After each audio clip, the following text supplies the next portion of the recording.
finished article looks something like that.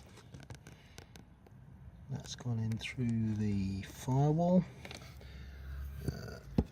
Short cable run round. Now, instead of clipping it directly to the back to the battery, if you notice, the main engine bay fuse box has got this main power bus here. It runs right the way along the top, and that is fed directly from the battery, which you can see there. So it's much neater if you just go in. You've got ready-made terminals there, so you just unscrew any one of them.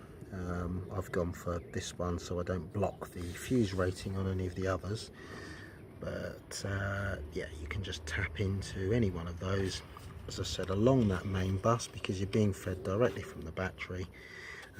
Obviously a fused inline fuse connector.